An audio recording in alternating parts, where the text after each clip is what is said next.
do nosso encontro no segundo encontro fluminense de núcleos de pesquisa de gênero, sexualidade e feminismos nas ciências sociais. Esta é a mesa temática Gênero, Feminismos e Religião. Eu sou Luiz Fernando Dias Duarte, o coordenador. A debatedora já está aqui, Nara Luna, da Federal Rural. E eu chamo os participantes da mesa, as participantes da mesa, Cris Serra, por favor, do Clã, IMS, UERJ. Aqui, por favor.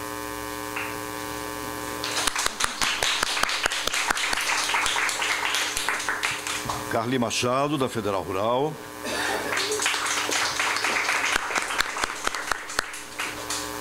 E Lília Mariano, da UFRJ.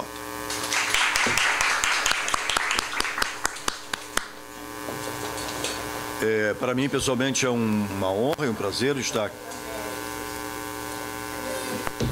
aqui no IESP, neste ano da comemoração do cinquentenário do IESP e UPERJ, e participar deste segundo encontro fluminense dos núcleos de pesquisa em gênero, sexualidade e feminismo. As participantes têm até 20 minutos para falar, de preferência 15, para que nós possamos ter um debate. Nara Luna será a debatedora, também com o tempo nesse top, certo? E desde já também lembrar que teremos em seguida, e esse é o motivo da contenção do tempo, a conferência de Heloísa Buarque de Holanda, a partir das 4h30, provavelmente nesta mesma sala, não é isso? E, inclusive, sob a coordenação de Bila Sorge, aqui presente, e, em seguida, o lançamento de livros com um coquetel.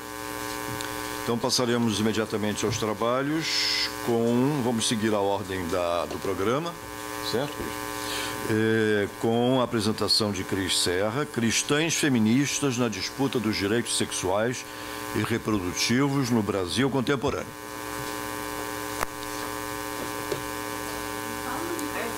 Desculpa. Oi, boa tarde. É um prazer enorme para mim estar aqui com vocês, estar aqui do lado dessas pessoas incríveis nessa mesa. Minha profunda gratidão às organizadoras e organizadores desse encontro. Em fevereiro de 2019, aconteceu em São Paulo a roda de diálogo Meu Corpo, Minha Fé, para discutir a violência sofrida por mulheres em espaços religiosos. O encontro atraiu para o centro de São Paulo, em uma manhã de sábado de sol, algumas dezenas de mulheres e se desdobraria em uma oficina de cartazes e na organização de um bloco de mulheres religiosas que iam participar da marcha do 8 de março na Avenida Paulista, pouco mais de um mês depois. Também está sediado em São Paulo o movimento Feministas. Resistência Feminista Jovem pelo Estado Laico. Uma série de rodas de conversa promovidas por Católicas pelo Direito de Decidir para ser um espaço de acolhimento, diálogo, empoderamento e solidariedade para mulheres de todas as religiões. Feministas é também o nome de uma coluna no site Justificando, ligado à revista Carta Capital. Surgida em janeiro de 2018, é assinada pelas cientistas sociais Jaqueline Moraes Teixeira e Simone dos Anjos. Eu cito, as duas de origem cristã e críticas à postura conservadora e retrógrada da Igreja, segundo a apresentação da coluna. Sua proposta é denunciar a estrutura machista das igrejas cristãs que oprimem milhares de mulheres cotidianamente através da leitura enviesada dos textos bíblicos e abrir um importante espaço de visibilidade aos inúmeros movimentos de resistência de pessoas cristãs comprometidas com a defesa dos direitos civis.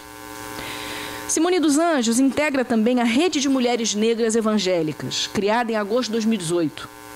Em sua página no Facebook, lemos que o movimento nasceu da inquietação diante da invisibilidade das questões que afetam as mulheres negras evangélicas no seio do protestantismo brasileiro. Pouco ou quase nunca se fala sobre as violações de direitos postas como fruto de um sistema explorador e desigual em nossa sociedade. Geralmente, o tema é tratado com espiritualização como um fenômeno sobrenatural que prova a fé dessas mulheres cotidianamente e desconsidera as dimensões concretas relacionadas a fatos históricos e processos sociais que geraram tais desigualdades sociais. Precisávamos de uma iniciativa que reunisse as mulheres negras evangélicas numa frente de mobilização. Fecha aspas.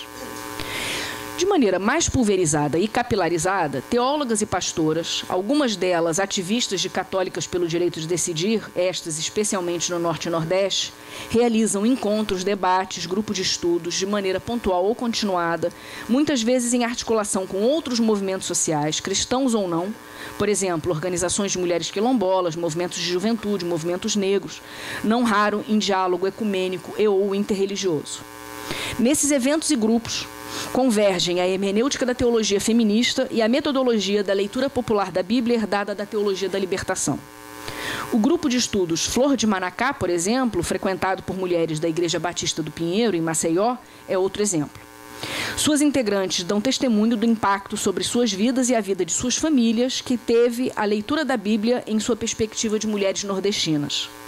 Uma delas diz que ouvir as vozes silenciadas das mulheres da Bíblia por esse sistema patriarcal e opressor a levou a se reconhecer como mulher, como cristã, o nosso corpo, tudo aquilo foi modificando.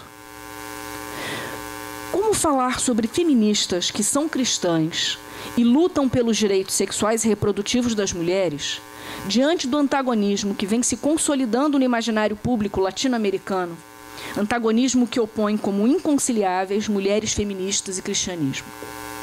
Talvez a gente possa começar lançando um olhar sobre a construção dessa suposta incompatibilidade.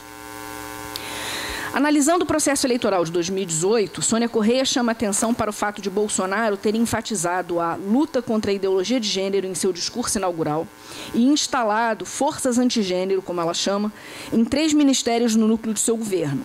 Além da educação e das relações exteriores, o Ministério da Mulher, Família e Direitos Humanos, confiado a uma certa pastora evangélica. No diagnóstico de Sônia, o repúdio visceral ao gênero não era simplesmente uma retórica de campanha, mas um componente estrutural da formação que hoje ocupa o poder. Através de um caminho tortuoso e desastroso, as questões de gênero, sexualidade e aborto deixaram de ser questões laterais, como haviam sido no ciclo liberal e de esquerda das últimas 3 décadas. O gênero é hoje uma chave de leitura essencial para entender como o ciclo democrático que começou nos anos 80 está se erudindo. Fecha aspas. É crucial sublinhar a genealogia especificamente católica romana do combate à assim chamada ideologia de gênero, que vem adquirindo intensidade e centralidade crescentes no debate público latino-americano. Igualmente imperioso é entender a própria cruzada antigênero e como ela vem ganhando corpo por meio do acionamento de um vocabulário e uma gramática cristãos. Para Henrique Fassin, o que está em jogo na cruzada religiosa antigênero é o próprio fundamento da ordem social nas sociedades democráticas, caracterizadas, segundo ele, pela tese de que leis e normas não são impostas por uma autoridade transcendente qualquer, seja ela Deus, a natureza, a tradição ou qualquer outro princípio que pretenda escapar à mudança histórica e à crítica política, mas, em vez disso, pela lógica imanente da deliberação pública e das negociações privadas. Em consequência, ele continua, a ordem das coisas é apresentada explicitamente como uma ordem social e não natural, embebida de história e, portanto, sujeita à transformação, fundamentalmente política e, portanto, objeto de crítica. Trata-se, então, de uma batalha pela delimitação ou pela expansão dessa lógica imanente, a qual Sara Garbagnoli se refere como heresia da imanência, combatida por meio do dispositivo retórico da ideologia de gênero. O que está em jogo, entende Fassin, é o status da transcendência na definição das leis e normas nas sociedades democráticas. Nessa segunda metade dos anos 2010, vem se desvelando de maneira cada vez mais explícita a truculência contra os mais vulneráveis e desprivilegiados que marca a nossa construção como país, por trás da máscara de tolerância e harmonia da antiga maior nação católica do mundo, cada vez mais uma nação evangélica. A começar pelo genocídio contínuo dos povos indígenas, nossa história é atravessada pela intensa violência étnico-racial de gênero e de classe. Vivemos um genocídio da juventude, especialmente da juventude negra. Temos cerca de 13 mulheres assassinadas por dia, 1/3 delas dentro de casa. Só nos 5 primeiros meses de 2019 ocorreu pelo menos um assassinato de LGBT a cada 23 horas nesse país. Estamos entre os 4 países onde se concentram 80% dos assassinatos de ativistas por direitos humanos registrados no mundo. Para compreender essa dinâmica, é imprescindível examinar a utilização de uma retórica cristã com todos os paradoxos e contradições que lhes são inerentes, tanto na legitimação e fomento da violência, em todas as dimensões que eu acabo de citar, quanto no seu enfrentamento. Parafraseando o pesquisador colombiano Fernando Serrano, a crítica à cruzada antigênero e a sua legitimação em linguagem religiosa requer uma abordagem que não recorra aos mesmos fundamentalismos, totalitarismos e polarizações que a sustentam. É preciso cuidado para não homogeneizar todo o campo religioso sob a pecha de obscurantismo, atraso e intolerância, em oposição a setores pretensamente modernos, ilustrados e progressistas. Advertindo contra a estigmatização dos atores religiosos na esfera pública como necessariamente conservadores, fundamentalistas, extremistas, inimigos dos direitos humanos, e salientando o pluralismo do campo religioso, Cristina Vital, que esteve com a gente aqui ontem, sugere que façamos uma aposta política e epistemológica na pluralidade.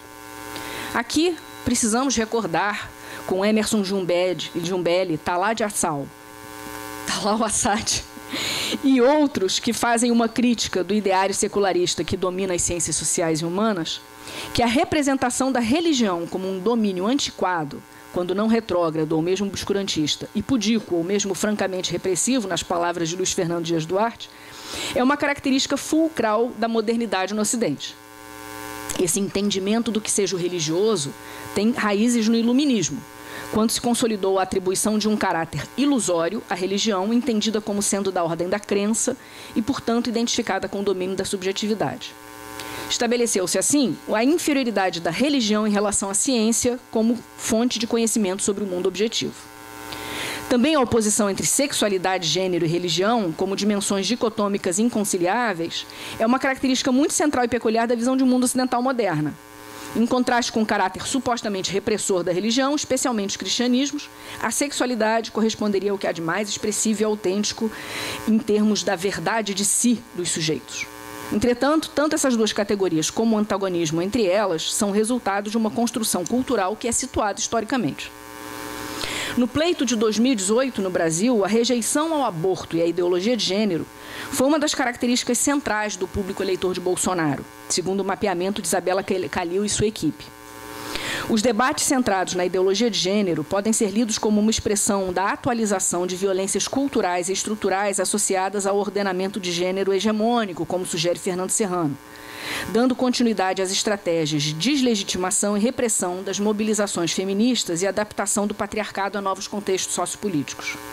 Com efeito, a pesquisa de Calil aponta para a reafirmação tanto da masculinidade hegemônica, que transparece na ênfase comum a vários dos perfis ali traçados, na virilidade, no militarismo, na violência, inclusive armada, quanto no modelo de feminino que lhe corresponde, em que se salientam fatores como beleza, feminilidade, o papel da mãe de família, responsável pela ordem privada, ainda que sob um verniz de empoderamento, traduzido em termos de valorização do sucesso pessoal e repúdio à violência de gênero. A retórica do combate à ideologia de gênero fornece uma linguagem comum para alinhar grupos e atores que, de outro modo, permaneceriam desconectados ou mesmo em oposição, forjando alianças, temporárias ou não, altamente flexíveis. Um dos principais aglutinantes que ela proporciona é a mobilização do medo face à ameaça representada por um inimigo, o risco de degradação da ordem natural ou tradicional e ruptura do tecido social decorrente da tentativa de imposição de uma agenda de gênero por parte de determinados setores, sobretudo os movimentos LGBT e feministas. Conforme aponta Fernando Serrano, estabelecem-se assim antagonismos que fomentam a emergência de um novo ator político, um público vigilante, como ele chama, e lhe fornecem motivação para organizar-se.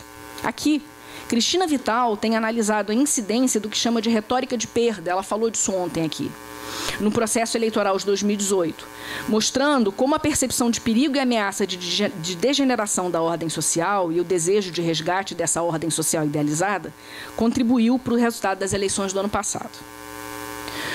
O aprofundamento da polarização bloqueia a empatia com o campo, construído como oposto, simplifica o debate político e restringe o exercício da esfera pública como espaço de deliberação. Efeitos que contribuem para o recrudescimento do autoritarismo e da violência. Nesse cenário, Antônia Pellegrino e Manuela Miklos foram precisas ao afirmar que o corpo das mulheres está no olho do furacão antidemocrático.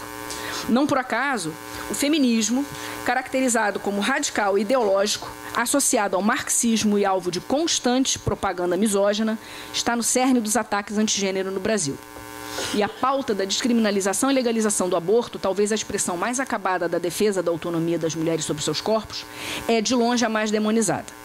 Como assinala Sônia Correia, o discurso cristão, especialmente católico, foi instrumental e muito bem sucedido na consolidação do imaginário da crueldade de que o feto é vítima indefesa.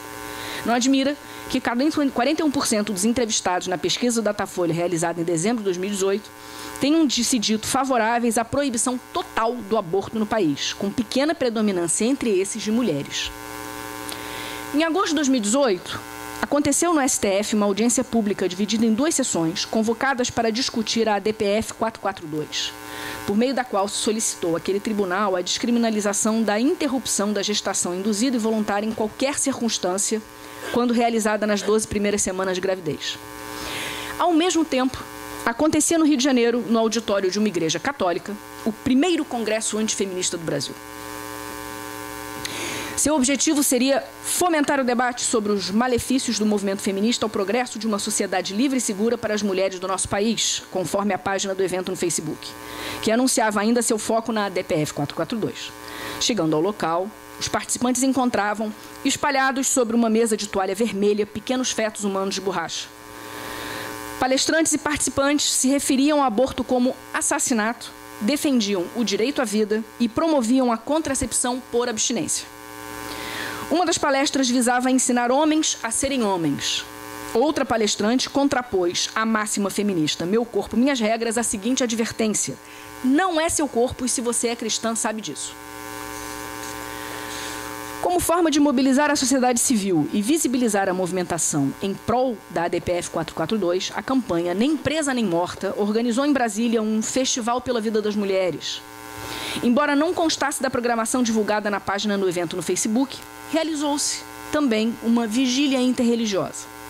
Uma de suas organizadoras, Camila Mantovani, integrante da Frente Evangélica pela Legalização do Aborto, FEPLA, explicou a proposta nos seguintes termos: a principal argumentação dos fundamentalistas no STF é que nenhuma religião concorda com a descriminalização do aborto.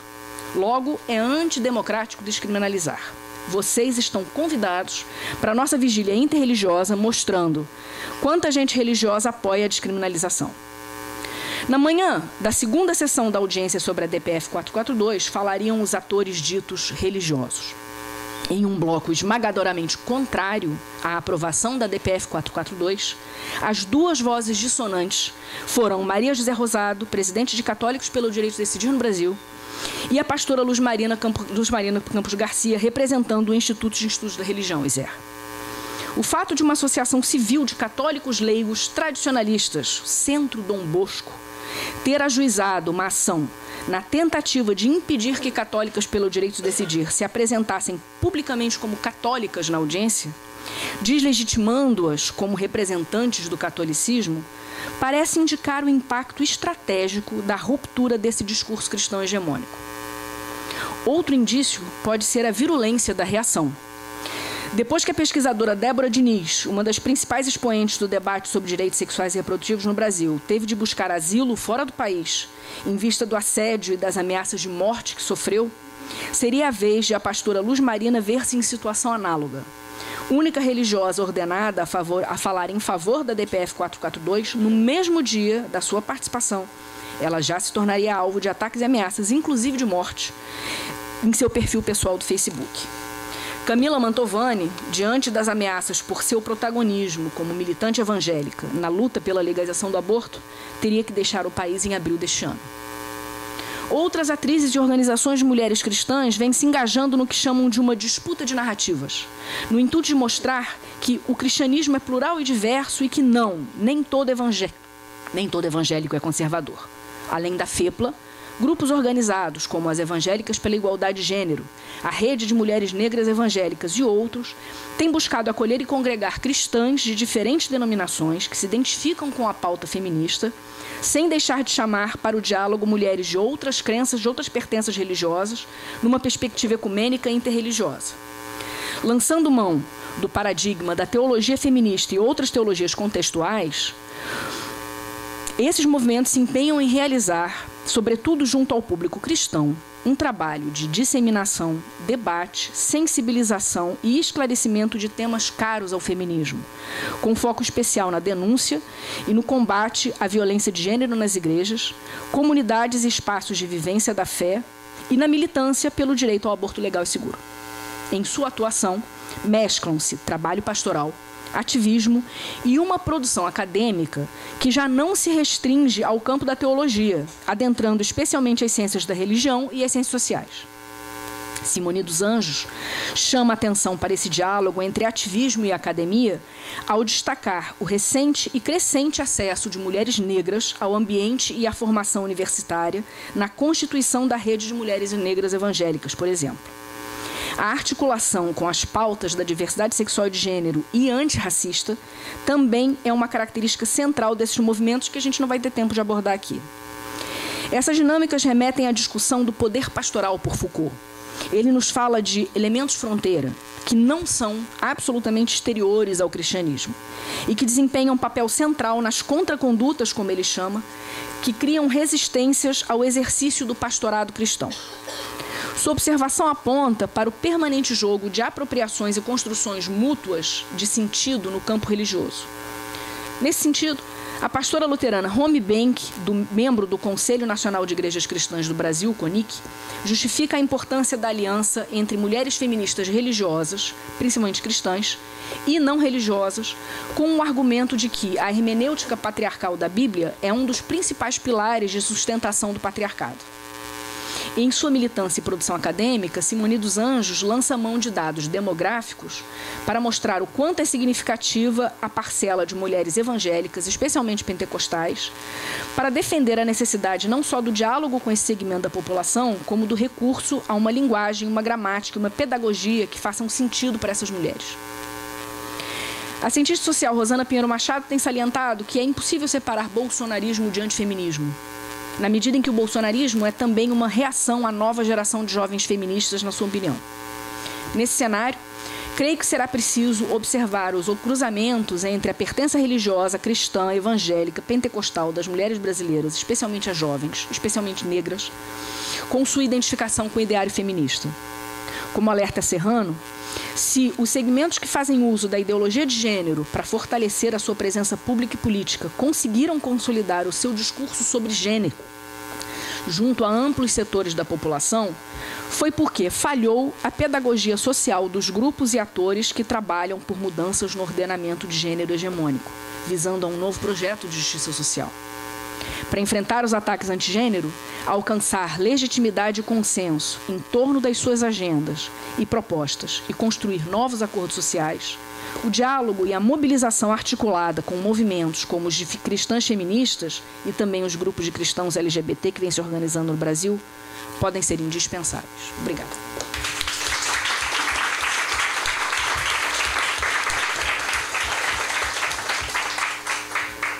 Obrigado, Cris. Passamos então à segunda apresentação de Camila Machado.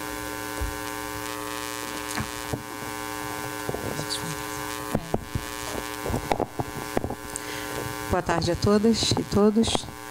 É um prazer estar nessa mesa, prazer estar em diálogo com todos presentes aqui. Muito obrigada por essa oportunidade, obrigada pelo convite.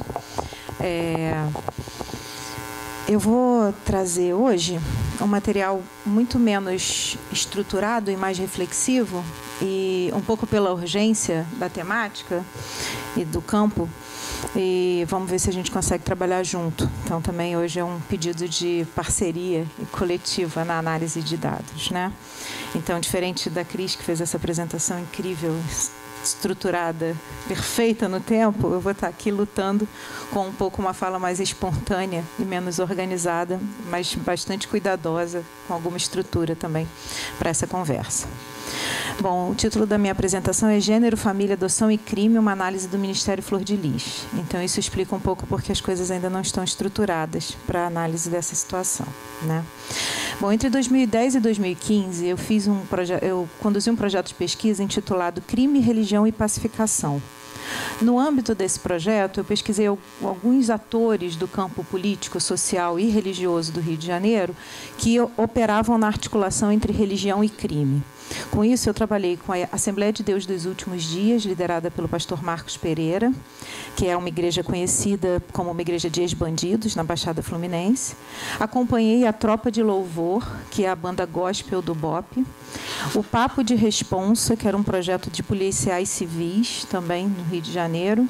E acompanhei e fiz um campo de intertício, né, de fronteira entre o Afro-Reg e a Assembleia de Deus dos Últimos Dias, para também acompanhar essas mesmas questões. Então, era um campo explicitamente e complicadamente muito situado, mas bastante que se estruturou, sobretudo, a partir da articulação entre os atores. Então, não foram escolhas feitas a priori, mas foram escolhas feitas a partir da conexão entre esses atores.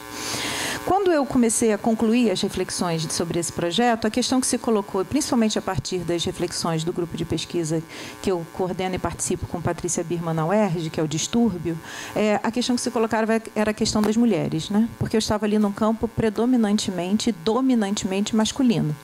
Eram ex-bandidos, eram pastores, eram líderes de ONG, eram muitos atores, né, policiais. Então, a questão da masculinidade e a questão dos homens, da presença dos homens na cena era muito dominante. E aí a minha questão era, bom, o que eu me quero perguntar a partir daqui? Mas o campo de questões era o mesmo, era essa relação entre governo de populações, religião, política e crime no Rio de Janeiro. A segunda provocação é me manter, né, que eu tinha também em função de um grupo de pesquisa do qual eu participo, era me manter na região metropolitana do Rio de Janeiro. Então, eu tenho uma certa resistência a começar a pesquisa na cidade do Rio. Eu sou professora da Universidade Federal Rural do Rio de Janeiro, trabalho em seropédica e participo de um grupo de pesquisa que nos provoca a pensar outras cidades, sobretudo da região metropolitana. Então, como eu estava já fazendo campo há uns anos na Assembleia de Deus dos Últimos Dias, que estava em São João de Meriti e que me conduzia para o Rio de Janeiro a partir desse circuito, eu optei por continuar na região metropolitana e me desloquei para o Ministério Flor de Lis, que é um ministério situado em São Gonçalo. Isso foi em 2016. À época, o Ministério de Flor de Lis era pouco conhecido, né? Como muitos ministérios pentecostais das periferias e da região metropolitana, mesmo quando são bastante significativos e bastante volumosos para alguns grupos e para alguns territórios, né? Tem uma certa invisibilidade, é um pouco esse jogo de visibilidade e invisibilidade que me interessa. E o Ministério Flor de Lis, então, foi o meu ponto de partida. Eu fui conduzida um pouco por um dos atores, eu gosto dessa estratégia metodológica, né? Na época em que eu estava na ADUD, um dos protagonistas no meu campo era um ex-funkeiro, ex-funkeiro é mentira, falar isso. Um funkeiro que tinha se convertido a funkeiro gospel, que era o Tonzão, que tinha sido dos Havaianos e que por muito tempo ficou na Igreja da Assembleia de Deus dos Últimos Dias, e ele tinha acabado de migrar para o Ministério Flor de Lis. Então, eu meio que acompanhei o Tonzão e dali fiquei. Ele saiu, eu fiquei. Então, o que me interessava no Ministério Flor de Lis? Eu acompanhei, sobretudo, um grande evento organizado pelo Ministério Flor de Lis, que se chamava Congresso Internacional de Missões, o CIM. Ele acontece uma vez por ano, normalmente na semana de 7 de setembro. Né? Então, tem ali uma proposta religiosa, política, que trabalha com escalas do local, estadual e nacional, de uma forma que me interessava bastante. E como eu acompanhei alguns desses anos, né, 16, 17, 18, sobretudo, eu acompanhei eleições municipais em 16, acompanhei uma entre-safra em 17 e acompanhei 2018, né, um mês antes das eleições nacionais. A pesquisa num ministério, e eu estou trabalhando com a ideia de um ministério como uma formação, um tipo de organização religiosa que não é igreja, não é igreja isolada, mas também não é uma grande organização como a IURD ou como as convenções da Assembleia de Deus. São unidades mais isoladas, mas, ao mesmo tempo, eu entendo que, acompanhando algumas dessas articulações de médio porte, mais regionais, não só locais, mas que atuam em alguns municípios, é um campo interessante de ver a mediação também entre o local e o nacional. E essa aposta, acho que rendeu muito. E, ao mesmo tempo, ver nessa articulação tanto todo o esforço de construção de um coletivo de uma nação evangélica, né? Um esforço que vem sendo feito nos últimos anos. Eu acho que um material exemplar para nos ajudar a pensar isso é a tese da Raquel Santana sobre a Marcha para Jesus, que nos ajuda a ver como se produz esse coletivo, um coletivo muito complicado, né? Clara Mafra trabalha com isso nos seus primeiros trabalhos sobre, né, seus livros evangélicos, um coletivo muito diversificado, né? Ampla diversidade denominacional, muitas posições diferentes, muitos interesses diferentes. Um dos grandes desafios do coletivo de nação evangélica no Brasil é a própria Universal do Reino de Deus, por exemplo, que tem sua própria agenda, que tem uma relação tensa com o campo chamado evangélico mais amplo, né? Que tem sua própria unidade institucional, partidária, e que nem sempre trabalha em convergência com todos os atores. Atualmente opera numa direção, já estou em outras. Então, me interessava ver também articulações e rupturas, que é um processo que me conduz, me inspira, né? Assim, desde a época dos trabalhos sobre o pastor Marcos Pereira, essa ideia de conexões e rupturas, que dá título até um dos artigos que eu escrevi sobre nesse momento, eu continuava me inspirando. E ver o Congresso Internacional de Missões e quem estava presente, que atores, que representantes, quem tanto se apresentava como cantor, como pregador, assim como quem frequentava o ambiente, tudo isso me interessava. E me interessava o pastorado de uma mulher e essa ideia de pastorado de casal, que era o pastorado da Flor de Lis com o Anderson do Carmo. Né? Além disso, tinha ali uma discussão de família também pouco óbvia. Né? Enunciada como óbvia, mas na prática pouquíssimo óbvia. Porque estava se falando de uma família de 55 filhos. Né? 51 filhos adotados. Eu vou deixar para falar lá na frente sobre isso. Bom, outra coisa é essa combinação que também ainda me inspira analiticamente, que é entre carreira política e carreira gospel. Né, que também é uma consolidação, porque acompanhando o Ministério Flor de Lis, eu acompanhei, em certa medida, também um campo de formação de lideranças políticas de mulheres. Né? É um campo que vem, tem um determinado campo evangélico que vem intensificando a organização de congressos e conferências para mulheres e que tem trazido o debate da política para esses eventos. Né? A Flor de Lis participa, organiza um desses eventos, né? Só para mulheres, e são os maiores eventos do Ministério Flor de Lis, eram os eventos para mulheres, né? E fora isso participa de outros, e eu acho que o maior de todos é o organizado pela cantora gospel Fernanda Brum, que é o Profetizando as Mulheres. A Fernanda Brum tem um ministério chamado Profetizando as Nações, e ela organiza um grande evento no Rio Centro chamado Profetizando as Mulheres. E lá palestrantes, cantoras e várias lideranças do mundo político-religioso, né, discutem questões tanto da vida social, religiosa e política. Então, dali, inclusive, surgem muitos nomes que depois nos espantam quando aparecem lá nas suas candidaturas específicas, como a própria Flor de Lis. Né? Quando eu comecei a acompanhar a Flor de Lis, ela era pré-candidata à Prefeitura de São Gonçalo. Quando eu encerrei o campo, eu achava que tinha encerrado o campo com ela, ela tinha acabado de ser eleita deputada federal, sendo a mulher mais votada no Rio de Janeiro, né? A deputada federal mais votada no Rio de Janeiro, e a quinta deputado federal mais votado no geral no Rio de Janeiro. Né? Uma votação muito expressiva. Ela participou ali de um deslocamento, né? O Haroldo Oliveira, que foi eleito senador, ele que é um líder religioso, né? Uma figura político-religiosa há muitos anos, né? Nesse campo evangélico legislativo e também participando de secretarias, né? Uma carreira muito longa. O Haroldo está com 81 anos agora, eu acho. Né? Ninguém sabe se ele termina o mandato como senador. Né? Ele se desloca do deputado... Ele era pré-candidato a deputado federal, se desloca, coloca a Flor de Lis, né? Evidencia a candidatura da Flor de Lis, ele vai para o Senado e fecha Flor de Lis, Harold, Witzel e Bolsonaro. Né? Faz esse alinhamento. Né? Um alinhamento que eu não vi tão explicitamente no cotidiano da igreja. Eu acho que é importante. O Congresso Internacional de Missões de 2018, vocês imaginam como eu fui para ele, né? Então eu fui muito tensa, eu já tinha visto o Bolsonaro em outros espaços. Posso responder isso em perguntas. Mas eu achei que ali eu ia ver o alinhamento todo. Um alinhamento não estava óbvio em setembro. E a presença de políticos nesse congresso foi muito minoritária, porque já tinha uma tensão nos TREs de que as igrejas estavam servindo de comício, de palanque. Então já tinha uma certa fiscalização. Logo, toda a dimensão da campanha estava muito ausente no sim. Então, para eu entender o movimento político, me exigiu muito mais delicadeza. E, por exemplo, o único candidato que eu vi foi o índio. Assim, presente mesmo, assim, nos eventos, nos dias do evento. E o Haroldo de Oliveira, esse foi. Ele vai como figura religiosa também. Bom, aí vem o assassinato, eu tenho 5 minutos. Aí vem o assassinato do Anderson de Carmo, né? Do Anderson do Carmo. Bom, eu tinha decidido parar o campo, eu vou dividir metodologicamente, tá? Eu tinha decidido parar o campo, assim, eu poderia fazer toda uma análise desse ministério, da formação de mulheres, da carreira política e religiosa, carreira gospel e política, eu tenho outro, isso vai sair um dia. Agora eu ainda estou de ressaca. E aí, bom, veio o assassinato do Anderson do Carmo e eu decidi, bom, eu já tinha basicamente parado esse campo, e aí o último evento que eu fui em campo foi o enterro dele. E eu fui ao enterro. Eu queria compartilhar porque tem dificuldades específicas quando a pesquisa vira uma investigação policial, né? Não sei quem já passou por isso, eu estou passando pela 3ª vez. Então, eu também queria compartilhar isso. O meu primeiro caso foi o próprio pastor Marcos Pereira, que também foi acusado de associação com crime, com tráfico, foi acusado de estupro, foi preso, condenado. E aí, aquele pastor, que eu tinha que contar meia hora de explicação para dizer quem ele era cada vez que eu ia apresentar, de repente todo mundo já tinha ouvido falar e tinha uma opinião sobre ele. A mesma coisa que acontece agora com a Flor de Lis, né? Inclusive, quando eu me distanciei, e eu encerrei o campo, e também encerrei a pesquisa com o pastor Marcos Pereira, quando a questão do aprisionamento se deu, porque começa um outro debate, se eu sou a favor, se eu sou contra. Né? E aí eu decidi que era um timing de ruptura também.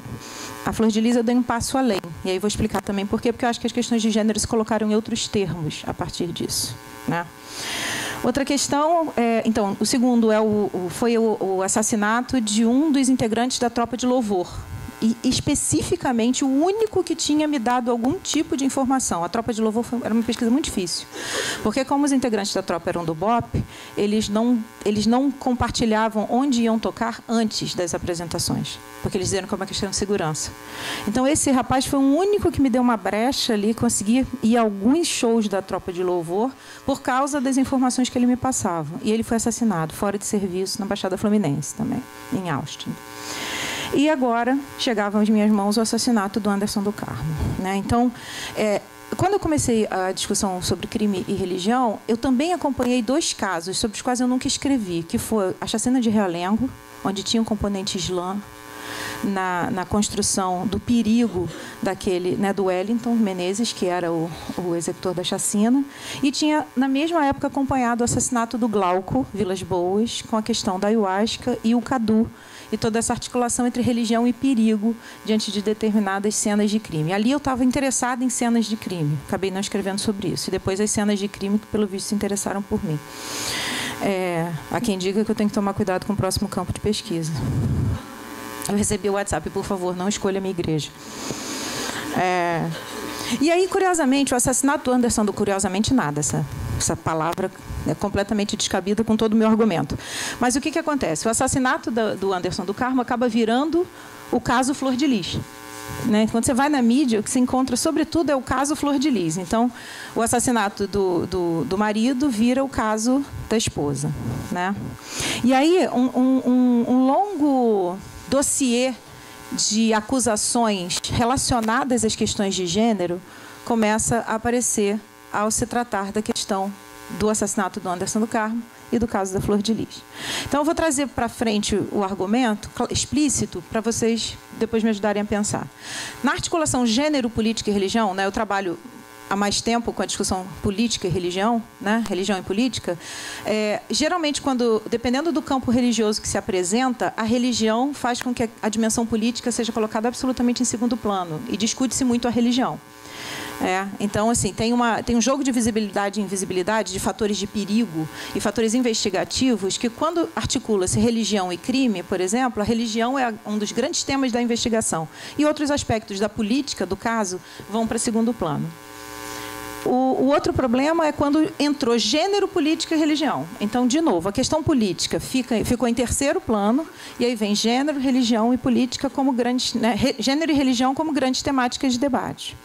Na questão de gênero, e as questões de gênero foram ainda mais gritantes em relação à Flor de Lis. Tá? Primeiro foi o casamento dela e a diferença de idade. Um assunto que não estava presente até então, né? Inclusive, teve uma longa sessão num programa de TV, conversando com ela, para ela se posicionar sobre isso já depois da morte do Anderson. Quando o relacionamento de Anderson e Flor começou, o Anderson tinha 14 anos e a Flor tinha 30. E eles casaram mais ou menos 3 anos depois, então ele tinha por volta de 17. O Anderson do Carmo namorava a filha da Flor, na época, e depois passa a ter um relacionamento com ela. Quando eles contam essa história ao longo da trajetória religiosa deles, isso vai se diluindo. Mas não foi necessariamente uma coisa escondida ao longo do tempo, né?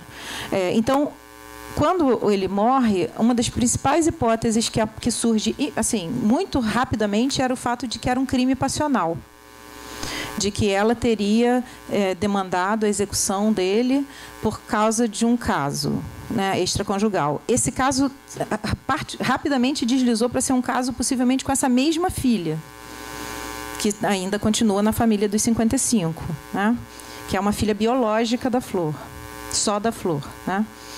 E aí essa cena se coloca como uma cena de envenenamento, como se ela tivesse descoberto que ele tinha um caso com essa filha, como já estava se sentindo oprimida por ele, a própria filha amante, e aí ela teria se juntado com uma outra das irmãs e teria começado um processo de envenenamento planejado pela Flor. Esse envenenamento continua na investigação, porque ainda não se confirmou esse envenenamento, e não sei se retorna-se a esse ponto. Outra coisa que apareceu escancaradamente foi o problema dessa família não biológica, que até então era uma agenda política. A Flor de Lis, quando se elege deputada federal, pauta junto a Damares, né, fortemente a questão da adoção como política pública, né? Ela tinha um projeto de que a adoção deveria durar o tempo da gestação. Quiser eu analisar todos esses pontos aqui hoje, né? Mas a discussão é que o processo de adoção deveria demorar os 9 meses da gestação, tal qual a gestação, né? Essa relação aí entre natureza e cultura escancarada no argumento dela. E aí também complica que dos 55 começam a aparecer filhos adotivos e filhos afetivos. Não, primeiro aparecem filhos do casal, só um.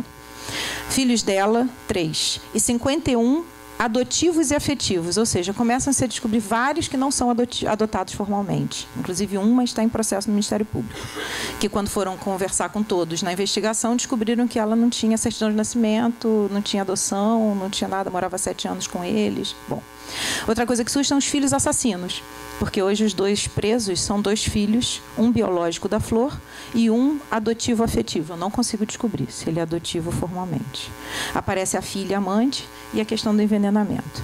Bom, isso explode a discussão de família. Eu estou trazendo essa questão pedindo para a gente pensar que mesmo dentro dos campos que a gente chama de conservadores tradicionais, que estão fazendo defesas de conceitos aparentemente amarrados, não é assim que a vida se dá. Né? Então, é essa a provocação para a gente. Quando a gente entra em cenas particulares, eu estou falando de uma pastora que, formalmente, ela é absolutamente alinhada a tudo que a gente chama de tradicional e conservador. Em compensação, a vida dela não é. Né? E isso traz conexões e rupturas e alianças com atores do campo político, com atores do campo religioso, gera determinados abandonos em processos específicos.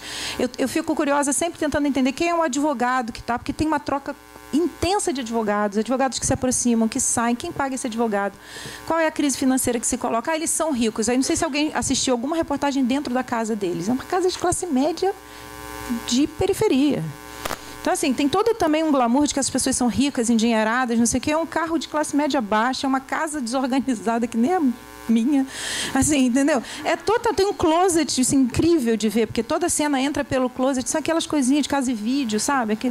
Com uns ternos estranhos.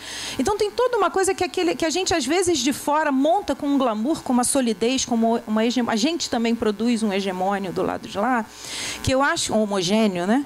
E eu acho que é importante a gente olhar pelos detalhes dessa cena complicada, né? Flor de Lis, mulher da Barreira do Vasco, Osasco, que vivia no Jacarezinho, que foi pastora pentecostal daquelas que ninguém enxergava, que tocava. Então tem uma complicação aí de que se entende às vezes um campo de elites que não se resolve facilmente quando a gente fala desse jogo de escalas, né? Principalmente quando a gente se vê diante de uma cena de conflito. Por isso que eu não acho que é à toa que as pessoas morrem no meu campo. Porque eu estou pesquisando a partir das regiões metropolitanas, periféricas, eu não estou pesquisando Malafaia. Né? Tem uma diferença de classe, de raça, de condição, de posição territorial. Então, isso tudo complica a cena para a gente não reforçar um campo, porque senão a gente começa a fazer o próprio trabalho dos atores que a gente critica, que é criar o campo evangélico. A gente tem produzido a hegemonia do campo evangélico junto com os atores que são os que a gente mais discorda deles. Então, a aposta da Cris no pluralismo é não vamos ajudar a construir essa hegemonia, né, essa homogeneidade.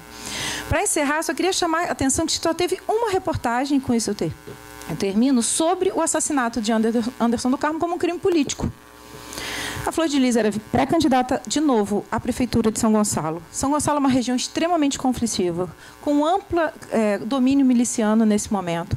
Anderson do Carmo era assessor político, líder partidário na região, articulador junto ao vereador Misael da Flor de Lis, que é o filho de Flor de Lis, adotivo.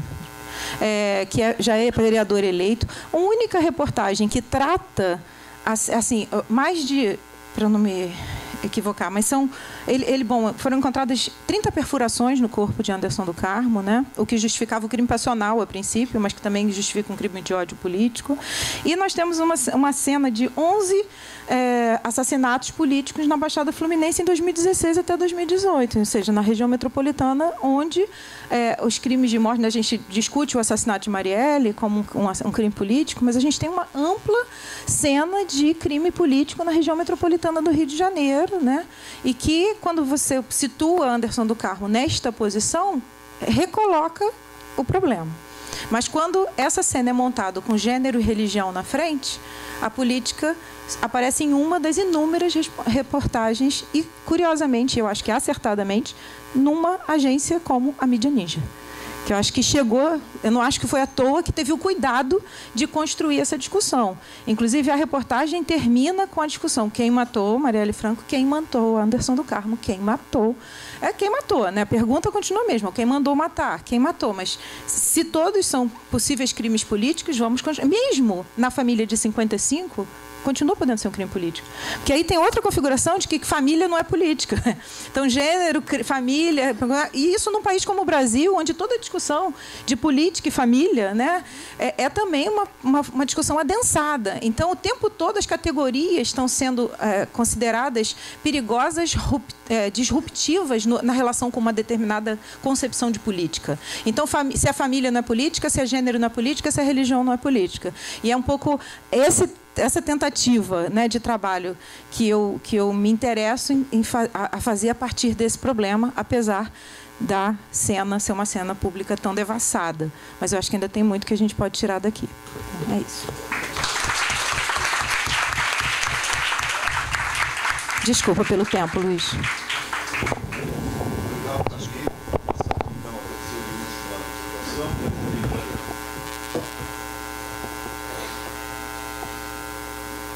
Boa tarde. Eu vou ler porque é mais garantido da gente não perder o tempo, né? O tema que eu escolhi foi essa frase de liberdade, feminismo, resistência e ternura no ambiente evangélico. É engraçado falar de ternura, né? Mas eu quero falar de ternura um pouquinho. Quando eu propus esse título, motivada pela consonância com esse evento, eu não imaginei a dimensão do percurso sócio-histórico que eu ia ter que fazer, cultural e econômico, para poder tornar essa fala compreensível aos ouvintes, né? Também considero que em eventos como esse, é significativa a quantidade de pessoas que observam o fenômeno do crescimento evangélico a partir de fora, sem conseguirem distinguir a diferença interna entre os evangélicos e evangélicos. Ser evangélico no Brasil hoje está longe de representar uma hegemonia, uma homogeneidade de pensamento. Por isso, eu compreendo que a melhor heurística é percorrer a história das tradições judaico-cristãs que dão sustentação aos grupos denominados evangélicos, porque E por isso eu preciso começar pela Bíblia, que foi aquilo que a Cris falou ali no finalzinho sobre a hermenêutica bíblica, e eu já começo por ela, tá? Percurso de mulheres na Bíblia, porque a Bíblia é o livro usado para legitimar toda a afronta que é feita às mulheres, mas também nessa Bíblia tem discursos de emancipação fantásticos. O livro sagrado do cristianismo, a Bíblia, não é um livro, mas sim uma biblioteca de muitos livros considerados indispensáveis ao cânon sagrado do cristianismo. Composto por Primeiro Testamento, que corresponde ao mesmo conteúdo da Bíblia hebraica. Nas Bíblias protestantes varia, porque pode ter 39 livros, nas católicas tem 46, não é? E em tudo isso se inspira na tradição judaica e também composto por um Segundo Testamento que não foi adotado na tradição judaica e que contém os evangelhos escritos dos evangelistas e alguns discípulos mais destacados de Jesus que passaram a ser chamados de apóstolos, sendo o mais conhecido deles o apóstolo Paulo. O surgimento do cristianismo se dá pelo protagonismo da pessoa do Jesus Cristo na multidão dos seus seguidores. Em dados estatísticos mais recentes, pesquisa documentada pela CNBB em 2017, o número de cristãos no mundo é de 2,18 bilhões, ou seja, mais de um terço da população mundial se declara cristã.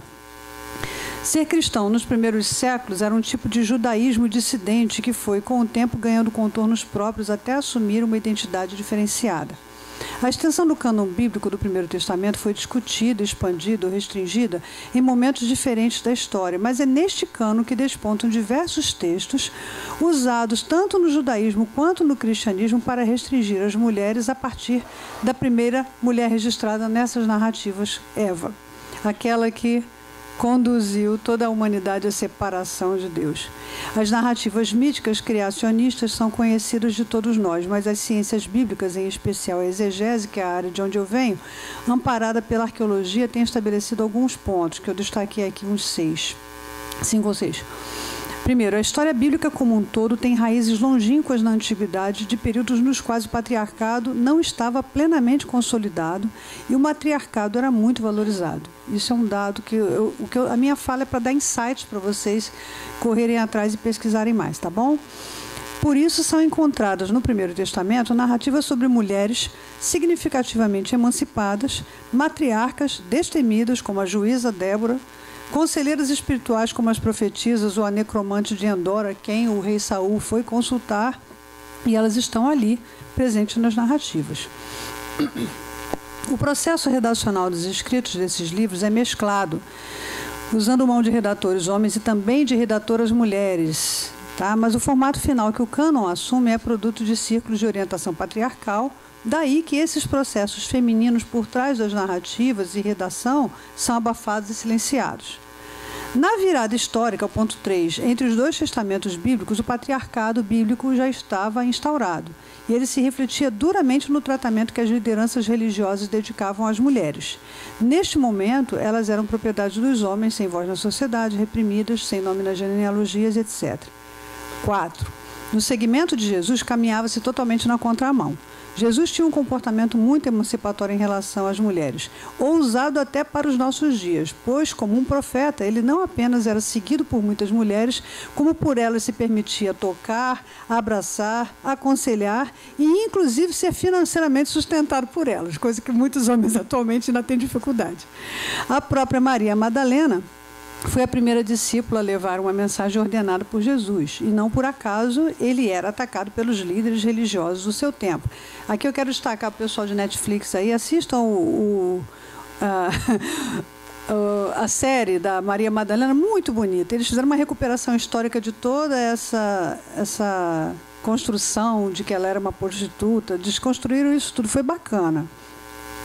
5. O recrudescimento das posturas patriarcais sobre as mulheres dentro do cristianismo acontece depois da morte de Jesus, pois o discípulo mais conhecido no cristianismo não foi qualquer daqueles que andavam com Jesus e via como Jesus tratava as mulheres, mas o apóstolo Paulo, judeu, fariseu, profundamente ancorado nas tradições patriarcais do judaísmo, que nunca andou com Jesus e nem testemunhou esse trato diferenciado que Jesus dava para elas. 6. São atribuídos a Paulo, e aqui tem muita discussão sobre o que texto é autenticamente paulino, qual que não é, deuteropaulino e tal, os preceitos prescritivos da supremacia dos homens sobre mulheres, A recomendação de submissão feminina à liderança masculina, com textos como Cristo é o cabeça da mulher, do homem e o homem da mulher, e outros como a mulher não deve falar em assembleia, não pode exercer liderança, deve ser casta, submissa ao marido, usar véu, ser contida, ser discreta, isso é coisa do Paulo, tá? Uma vez delimitado o cânon sagrado, Jesus não andava nessa vibe, não.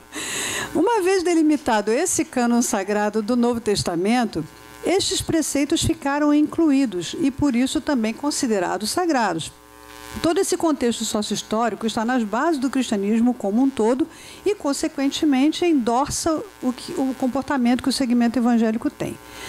Ponto 2. O percurso das mulheres e dos primórdios do cristianismo até a Reforma. Durante o primeiro século da Era Comum, o cristianismo era uma espécie de criptojudaísmo estigmatizado como tumultuador da ordem. Isso já lá no livro de Atos tem uma referência bíblica falando sobre isso. Perseguido por imperadores romanos, confinado às reuniões nas casas e, posteriormente, quando a perseguição tornou-se mais acirrada, os cristãos passaram à condenação de morte. Então, eles ficaram confinados às catacumbas. Enquanto igrejas nas casas, sempre houve liderança feminina. Tá? Isso é bom destacar. Uma vez que não há cultura na humanidade onde a casa não seja o espaço do protagonismo e do empoderamento da mulher. As exegetas especializadas em Segundo Testamento têm recuperado essa liderança feminina do cristianismo primitivo, e aí eu quero destacar algumas, como a Louise Schotroff, a Elizabeth Schussler-Fiorenza e a Ivone Richterheimer, que é lá da Católica de Goiás, que tem trabalhos importantes, foi minha professora no meu mestrado, né? Com a ascensão do imperador Constantino, a partir de 324, os cristãos deixaram primeiramente de ser perseguidos, depois passaram a ser favorecidos pelo império e, finalmente, os sucessores de Constantino elevaram o cristianismo à categoria de religião oficial do Império Romano. Isso modificou muita coisa no funcionamento do cristianismo internamente, porque agora, ser cristão era uma posição de prestígio e muitas pessoas tornavam-se cristãs para obterem favorecimento político. Não é da agora. O Império Romano não tinha mulheres nas estruturas de poder. Os grupos que divergiam do sistema eram expulsos dos diversos concílios que aconteceram por 400 anos, de 325 em diante, migrando para a África, Índia e em outros processos migratórios e de exclusão do cristianismo oficial. Assim, o cristianismo dividiu-se em cristianismo do Ocidente e do Oriente. É dessa fase a atribuição da denominação católico ao cristianismo hegemônico praticado pelos afiliados do Império Romano, e daí o poder político se torna cristalizado na liderança da religião cristã. Nesse cristianismo católico, nunca houve espaço para empoderamento feminino. Isso se deve, em grande parte, pelo modo como o catolicismo adotou os escritos de Santo Agostinho, a partir de 430, tão valiosos quanto os textos canônicos. Agostinho tinha um histórico de engajamento com o maniqueísmo e com uma vida devassa antes de converter-se ao cristianismo. Ao converter-se, ele se torna um confesso admirador do apóstolo Paulo. Incomodado com a culpa da sua vida pregressa, ele encontra na mulher um objeto da tentação, enviado pelo demônio para fazê-lo cair numa vida dissoluta. Agostinho foi um personagem tão importante para o catolicismo que, no Congresso Brasileiro de Pesquisa Bíblica do ano passado, ouvimos o Dom Sebastião Antônio Gameleira, bispo anglicano lá do Nordeste, dizer uma coisa que ele disse que um professor dele falava. Agostinho é um personagem tão importante para a vida da igreja que onde Agostinho acertou, a igreja continuou acertando. E onde ele errou, a igreja continuou errando. Daí para frente, o resgate do pecado da Eva tornou-se motivo para o rechaço da mulher na religião cristã. A vinculação que a igreja fez com a mulher e a origem do pecado no mundo tem a ver com essa concepção misógina de Santo Agostinho. Somente mulheres dedicadas ao lar, donas de casas, mães, etc., ou à vida religiosa, as freiras, eram aprovadas pela igreja. Todas as mulheres que rompiam com esse esquema eram marginalizadas, humilhadas, destituídas de dignidade e silenciadas. Com a entrada da Inquisição na história da igreja, essas transgressoras passaram a ser associadas à bruxaria para que se justificasse a sua morte, uma vez que os textos da Torá do Primeiro Testamento, as bruxas e feiticeiras eram sentenciadas à morte por apedrejamento. As mulheres emancipadas, autônomas, sexualmente libertárias, que se recusavam a casar, a serem dominadas por homens que eram donos do próprio corpo, que decidiam como usá-lo, eram demonizadas, perseguidas e até assassinadas. Então, o feminicídio também é alguma coisa muito antiga, né? 3. As mulheres protestantes pós-reformadas.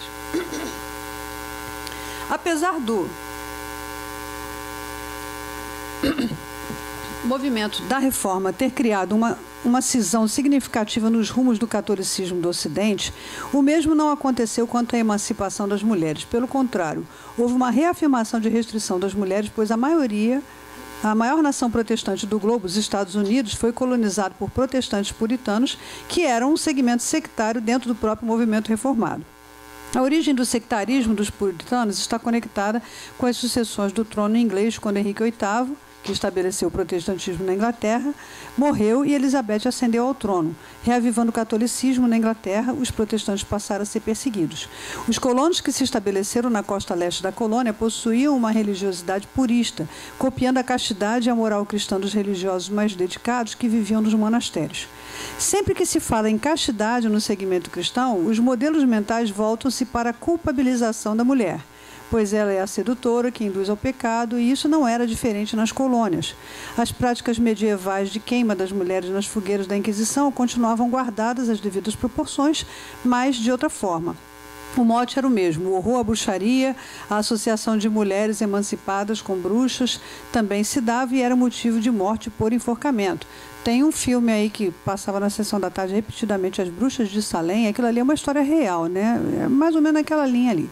É nesse grupo de colonos e dos modelos mentais de desenvolvimentismo econômico que Max Weber se inspirou para escrever, ao longo de vários anos, a obra que chegou até nós, conhecidas como A Ética Protestante e o Espírito do Capitalismo. E aqui nós chegamos, depois de todo esse percurso, às tradições do ambiente evangélico brasileiro. O nosso protestantismo mais representativo não veio com reformados europeus do século XVI em diante. Foram poucos os protestantes estabelecidos no Brasil nesses séculos, pois o continente latino-americano estava dominado pela Contra-Reforma e pela catequese jesuíta. O protestantismo brasileiro veio desta matriz capitalista puritana, convicta de um destino manifesto, de terem sido escolhidos por Deus para desenvolver o mundo, gerando empregos com o acúmulo de riquezas e salvando o resto do mundo das religiões ditas pagãs. Com isso em mente, enviaram ao mundo inteiro, especialmente ao Brasil, a partir do século XIX, um número incontável de missionários protestantes evangélicos para fazer missão de caráter proselitista.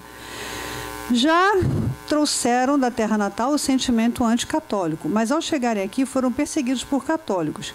E no exercício da sua missão fizeram algo mais: recrudesceram as posturas de paganização das religiões autóctones no Brasil, praticadas pelos indígenas e também pelo povo africano. Daí, muitas concepções reavivadas na atualidade de demonização que os evangélicos fazem das religiões de matriz africana. Está tudo explicado na história, não tem jeito, né? Falar de afirmação de identidade feminina, representatividade e empoderamento de mulheres no ambiente evangélico brasileiro significa colidir com essa estrutura de poder milenar, sacralizada, que ressurge com essencialismos fundamentalistas de colorações medievais e movimentos contra-emancipatórios totalmente anacrônicos com o desenrolar da história. Momento em que as mulheres recuperam o protagonismo dos momentos primordiais da história humana, seguindo o exemplo das celtas e das nórdicas no medievo, e que, aos ouvidos da tradição estabelecida no segmento cristão, é visto como transgressão máxima. Por isso, é ser alvo de silenciamento e de aniquilação. E agora, vocês vão me perdoar, mas tem um pouco de autobiografia aqui no processo, tá? Digo que é uma frágil liberdade porque as feministas cristãs, desde a pioneira brasileira no catolicismo, né, de feminismo, a Ivone Gebara, ela foi condenada a silêncio obsequioso pelo Vaticano. As transgressoras desbravadoras vêm sendo alvo de repressão promovida pelo sistema, e as novas feministas evangélicas da nova geração que a Cris mencionou, né, já estão pegando um caminho, assim, pelo menos desmatado, sabe? A gente já foi com facão, né, e com um machado na frente. A instituição religiosa católica e evangélica ainda reprime a emancipação feminina o quanto pode. Quando vozes feministas são alçadas do meio dessa repressão, há muita dor embutida no processo, maior do que o resto da sociedade secular consegue dimensionar. O conservadorismo é abraçado por muitas mulheres que atacam as mais libertárias, tal qual o catolicismo fez durante séculos com a memória de Maria Madalena. Mulheres que rompem com as amarras do sistema continuam sendo incineradas pelas fogueiras da vaidade das lideranças masculinas. E aqui eu falo a partir da minha própria perspectiva de mulher, 53 anos, cisgênero, mãe, cristã, evangélica, protestante, de tradição batista, ativa dentro de liderança religiosa e também educadora, teóloga, acadêmica e cientista, né? Quando falo de fogueiras, eu não me refiro ao fenômeno físico da combustão da matéria. Refiro-me principalmente à amplitude dos desgastes resultantes de uma fogueira, aos processos de violências físicas, emocionais e psicológicas, sexuais, sociais, religiosas, que nos levam a sofrer humilhação diante dos nossos filhos, demissão dos nossos empregos, quando eles são vinculados a instituições religiosas, eu já passei por isso, arcarmos sozinhos com a criação das crianças, quando nos divorciamos, porque para a igreja a gente é visto como aquela mulher reprovada. Sermos alvejadas por ações sexistas e machistas, insinuações sobre a nossa disponibilidade sexual, acham que a gente está sempre disponível, né? Principalmente quando somos solteiras e divorciadas. E desonra pública e privada, depreciação do nosso desempenho profissional, somos preteridas profissionalmente quando existem homens disputando a mesma função, a nossa reputação é manchada, as nossas posições acadêmicas são revogadas, os cargos religiosos são confiscados e existe até em algumas comunidades excomunhão mesmo no círculo da congregação. É comum para nós, mulheres evangélicas em posição acadêmica e de liderança, passarmos por tudo isso porque a nossa emancipação ameaça os poderes instituídos. Muitos nos perguntam por que não rompemos definitivamente com a religião institucionalizada. E a resposta é simples, porque ainda acreditamos naquele Jesus transgressor e emancipador de mulheres. Ele é a base da coisa toda e precisa ser resgatado dentro do sistema insano que a religião institucionalizada se tornou. Nós nos recusamos a compactuar com uma religião que contraria os ideais do Cristo. Por isso ficamos dentro, na resistência, causando mudanças, sendo feministas, mas de muitas maneiras diferentes, fazendo subversão, fingindo que a gente concorda com eles, mas fazendo trabalho invertido. Quando a religião acerta nos ideais do Cristo, a gente concorda. Quando ela desanda, a gente também denuncia. Aí eu queria fazer um recorte aqui, que eu não sei se o tempo que eu tenho vai dar, mas eu me preparei para 20 minutos com 30, mas enfim.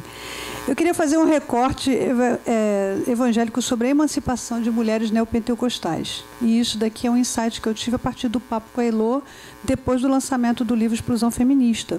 Porque depois daquele livro, a Elô conversou algumas coisas comigo, ela tinha umas dúvidas, eu falei assim, eu acho que falta delinear um pouquinho esse... O que é esse empoderamento de mulheres, como a Flor de Lis, por exemplo, né, que está num destaque e que tipo de empoderamento é esse? Então, vamos explicar um pouquinho o que é neopentecostalismo, né? Neopentecostalismo é um segmento, vamos pegar esses protestantes que a gente tinha, evangélicos, e aí, lá por volta do início do século XX, tem uma dissidência lá nos Estados Unidos mesmo, que cria as Assembleias de Deus e as igrejas pentecostais. Eles saem do movimento batista, tá? Bom, criaram o pentecostalismo ali. Isso vai sequenciando, e aqui no texto está bem delimitado, mas não tem tempo para percorrer ele todo. Isso vai seguindo até metade do século XX, quando surgem alguns movimentos pentecostais brasileiros, como a Igreja Deus é Amor e a Igreja Brasil para Cristo. Lá pelos anos 80, com o advento da Igreja Universal do Reino de Deus, começa a acontecer um movimento de neopentecostalismo. E quando se fala hoje de crescimento de evangélicos no Brasil, você está falando de crescimento de neopentecostais, tá bom? Porque as igrejas protestantes históricas, o censo do IBGE de 2000 até 2010 mostra que está completamente estagnada. No mesmo patamar, 4,1 em 2000, 4,1 em 2010. Pode ser que agora, no próximo censo do ano que vem, tenha uma mudança nessa realidade, mas isso é fato. Tem essa, se houver censo, boa lembrança. Mas, enfim, a gente vai... É bom a gente acompanhar com atenção esse tipo de indexação, tá bom?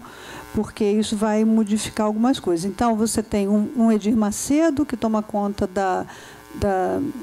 das redes de televisão, e você tem o Valdemiro Santiago, que também copia o que ele faz e é dissidente dele. Então, por aí você vê a coisa onde é que vai, né? Então, os segmentos neopentecostais raramente se reconhecem com esse vínculo histórico na matriz nos Estados Unidos, mas eles são herdeiros do mesmo moralismo, tá bom? Por isso as igrejas neopentecostais, fundadas por mulheres, e aí eu quero destacar número significativo de mulheres negras e pardas, possuem certa ambigação quando falamos de emancipação feminina. De certa forma, parece haver mais vínculos comportamentais com o matriarcado, característico da ancestralidade africana, que está no sangue, do que com o perfil comedido das mulheres brancas dos segmentos protestantes, não é? Essas mulheres negras, líderes de comunidades neopentecostais, em quantidade significativa das vezes, não possuem formação teológica, prática. E muito do serviço religioso é permeado pela mística da epifania ou da revelação divina, muito mais do que pelo estudo das escrituras ou da teologia. Apesar de esses movimentos feministas neopentecostais serem essencialmente isso, feministas, dificilmente encontramos uma dessas líderes religiosas adotando a terminologia feministas para referirem-se a si mesmas. Mais frequentemente encontramos essas mulheres combatendo o feminismo formalmente reconhecido como se dê e outros assuntos das pautas feministas. É muito comum vê-las discursando semelhante aos líderes religiosos homens conservadores. Isso porque ser mulher pastora dentro do segmento neopentecostal, principalmente, ainda está muito longe de perfilar uma emancipação feminina nos moldes mais clássicos, mas sim uma reprodução do jeito masculino de liderar.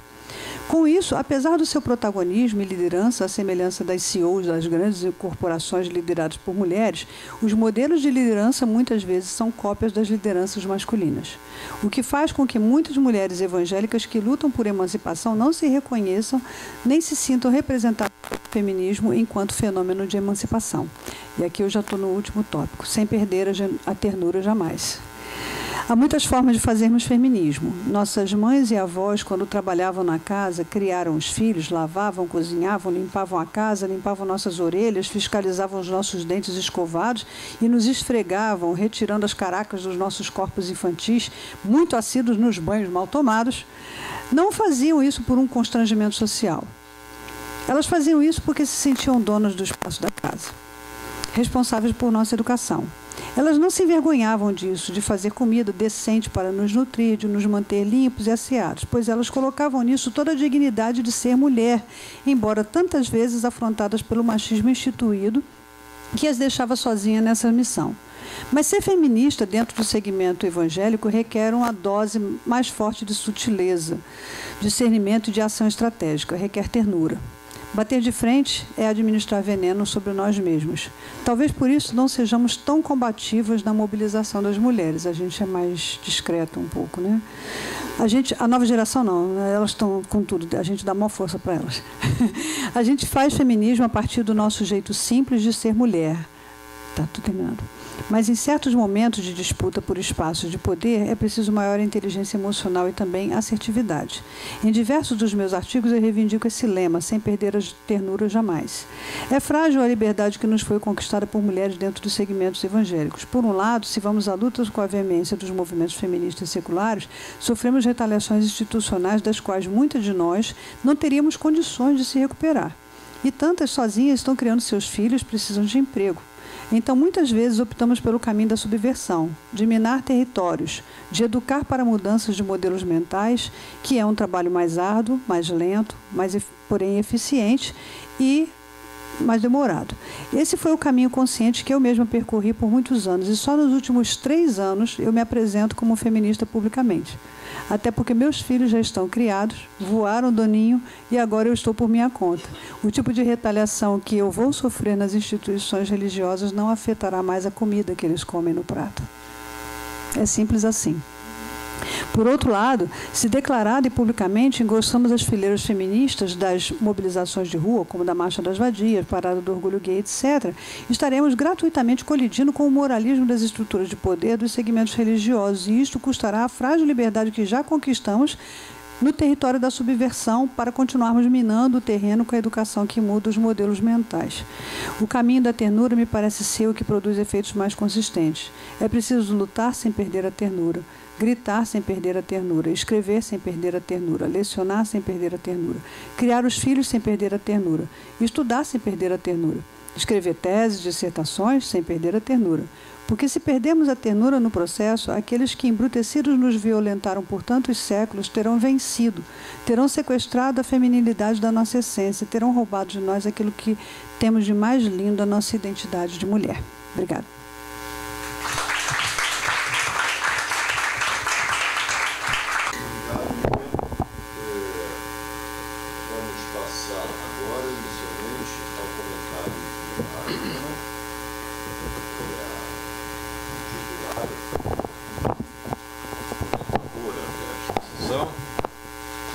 E aproveitando os magníficos testemunhos de nossos apresentadores.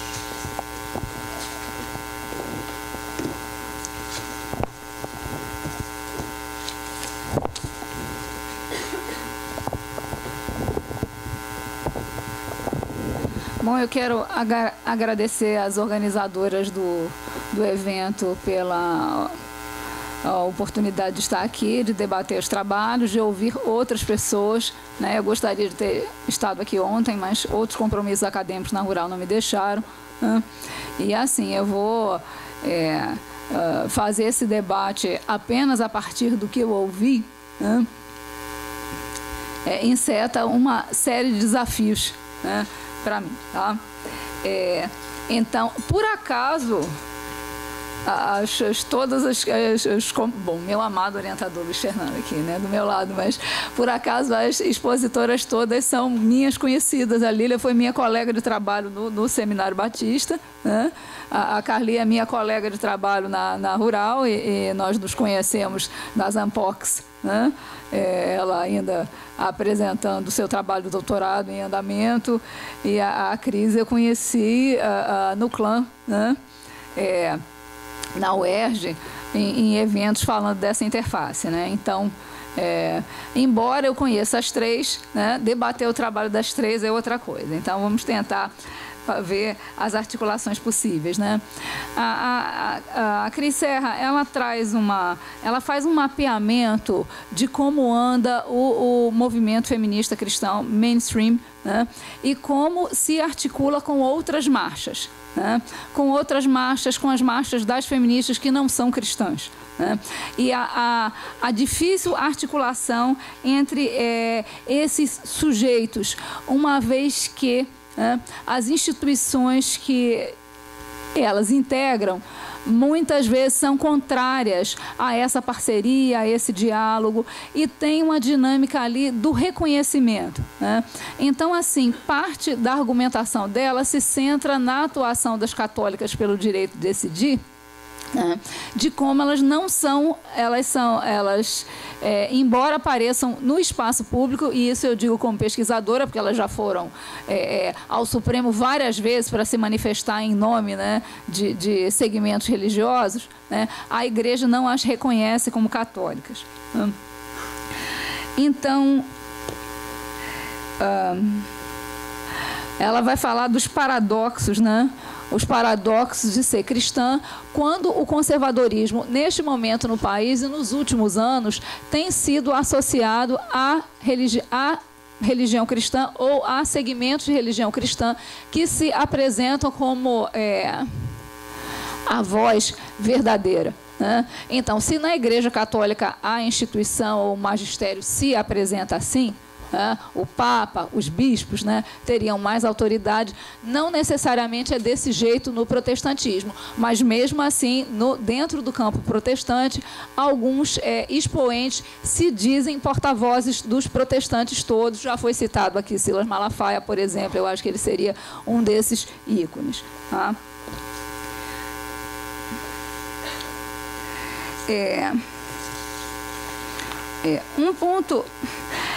Um ponto importante que o trabalho dela resgata, justamente nesse cenário recente, nesse cenário recente de reação conservadora, assim, as pessoas que estavam em posições estratégicas, né, que fomentaram diversos debates e lutas, como elas têm sido cerceadas, e algumas delas, inclusive, se viram obrigadas a sair do país, né? Então, por exemplo, quando eu falo da Débora Diniz, minha interlocutora em tanta coisa, assim, mas a Débora Diniz estava na campanha das células-tronco, eu analisei, né, para liberar a pesquisa. A Débora Diniz estava na DPF 54, da liberação do aborto do anencéfalo. A Débora Diniz, assim, a ponto dela ser agredida verbalmente quando acabou a sessão, eu estava lá, tá na minha etnografia, né?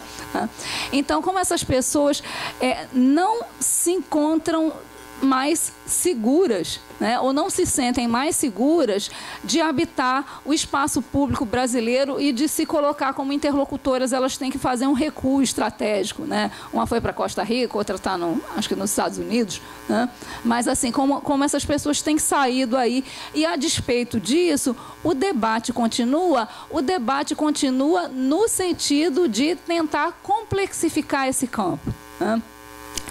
Quando eu falo da minha pesquisa, e boa parte da minha pesquisa tem sido Supremo Tribunal Federal, Congresso Nacional, assim, o que nós vemos é uma tentativa de reação por parte de vozes internas aos que se dizem, né? A isso eu acho que cabe para as 3 apresentações, né? Que há uma visão homogênea, cristã, majoritária, e essa visão diz determinadas coisas, né? Que os brasileiros todos, 80%, são contra o aborto, né? Então você não pode nem colocar o debate, calha a boca, minoria, etc. Né? Assim, então, isso eu tenho visto nas minhas pesquisas de campo. Tá?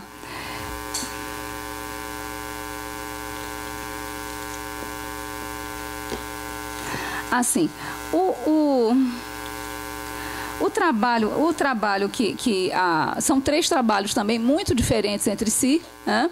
A Carli muito calcada na sua etnografia, a Cris, ela vai fazer um panorama ali mais dos movimentos mainstream, a Carli muito calcada na sua etnografia muito bem fundamentada, diga-se de passagem, né? E a Lilian faz um trajeto histórico ali das origens cristãs até chegar ao presente momento ali, como o que ela vê como feminista. Tá? Então, assim, aí tá passando ali para a apresentação da Carli. É muito interessante que, e nesse ponto daria para fazer uma conexão entre o que a Carli apresentou e o que a Lília apresentou também, né? Dessas mulheres que são lideranças cristãs dentro do cristianismo, que poderiam corresponder a modelos modernizadores de mulher. Eu estou lembrando de quem não está aqui, né, que poderia estar aqui no meu lugar, a Dodora, né, Maria das Dores Campos Machado, quando ela vai falar em que medida que há um empoderamento das mulheres que participam das igrejas pentecostais como mulheres que têm mais voz ou mais autoridade. Aliás, uma das coisas que eu acho que os pentecostais mais incomodam é que como aqueles pobrezinhos, entendeu? Pegam a Bíblia, colocam debaixo do braço e têm a coragem de contradizer tanta gente que é superior a eles na hierarquia da sociedade brasileira. Assim, é uma coisa impressionante isso, né? Isso não significa que eu concorde com várias posições dele, discordo, né? Mas como antropóloga, eu sou antropóloga, eu tenho que dizer isso. Tá bom? Então, assim, ela vai fazendo um alinhavado a partir da sua pesquisa sobre crime e sobre política para falar da construção pública da figura da Flor de Lis, né? E ela trabalha com um conceito, né?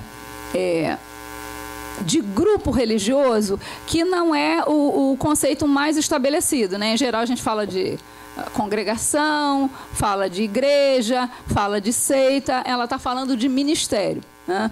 Parece que ministério é uma versão pentecostal ali da congregação, né? Ela é mais frouxa do que a igreja, né? Ela não é uma seita, ela pode abranger pessoas ali que não são necessariamente ligadas àquela liderança religiosa, né?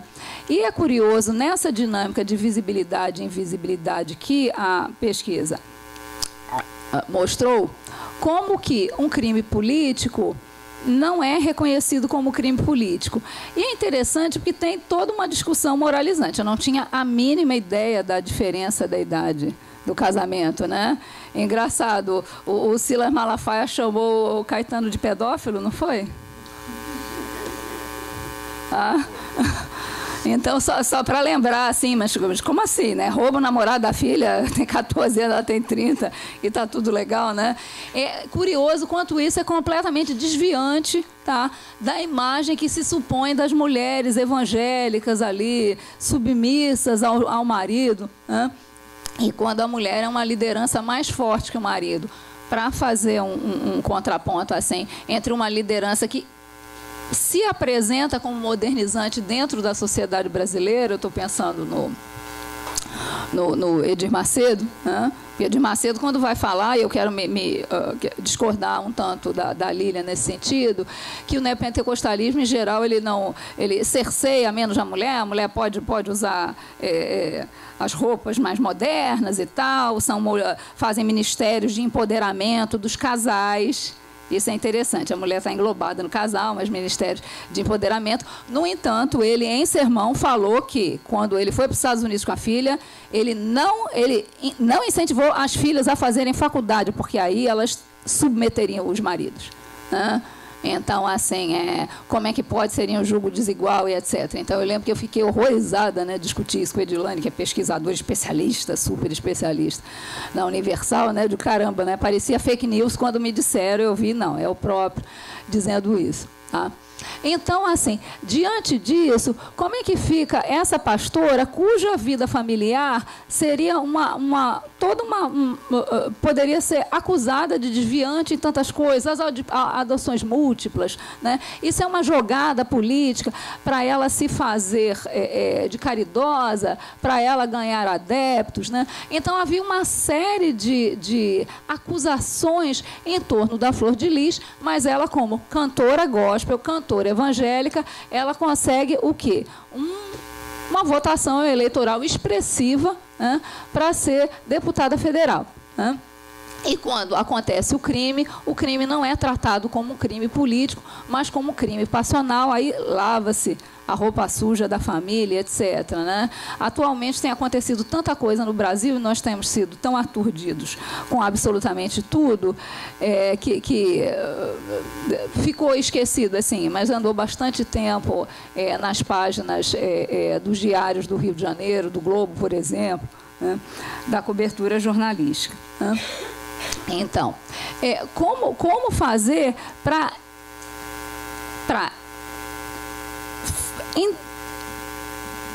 entrelaçar, né? Entrelaçar essas dimensões, tá? Melhor dizendo, as dimensões estão entrelaçadas. A dimensão da família, a dimensão do gênero, a dimensão da religião, a dimensão da política.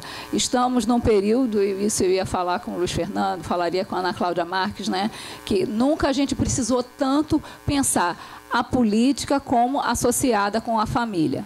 Não só pela disputa que nós defendemos família, o que é família verdadeira, né? Como as famílias tomando conta assim das hierarquias partidárias, etc., que não é novidade, tem Sarney, tem Collor de Mello, quantas dinastias nós temos, né?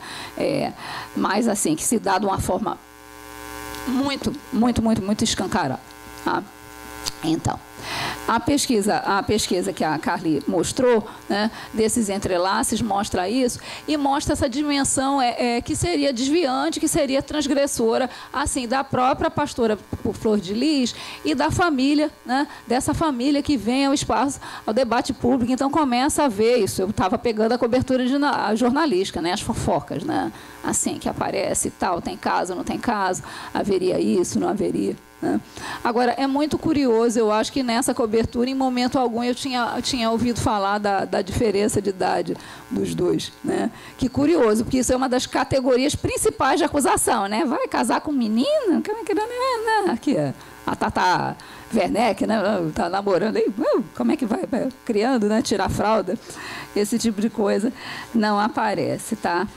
A Lília, assim, eu não estava aqui para ouvir a Cris ontem, né, mas eu partilho muito a Cris Vital, né, quando ela fala criar um campo evangélico como homogêneo. Eu partilho muito dessa postura, né, nas minhas pesquisas. Né? Nas minhas pesquisas eu não posso, mesmo considerando o Congresso Nacional e etc., eu não posso dizer que tenha uma postura só evangélica no Congresso Nacional. E se a gente olha as posturas em relação ao aborto, células-tronco e tal, você vê matizes, tá?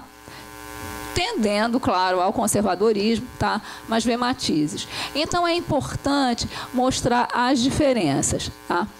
Nesse sentido, eu gostaria de divergir um pouco, tá, da apresentação que a Lília fez, né? Assim, quando a gente vai para o cristianismo, né, ou para as origens da religião judaico-cristã, Quando vai para a raiz da religião judaico-cristã, você pode falar que na Bíblia tem... eu sou formada em teologia, tá? Foi um dos motivos de eu ser aceita para ser professora de sociologia no Seminário Batista e Antropologia, né? E sou metodista, tá? Assim, mas não necessariamente você faz consegue fazer uma linhagem tão...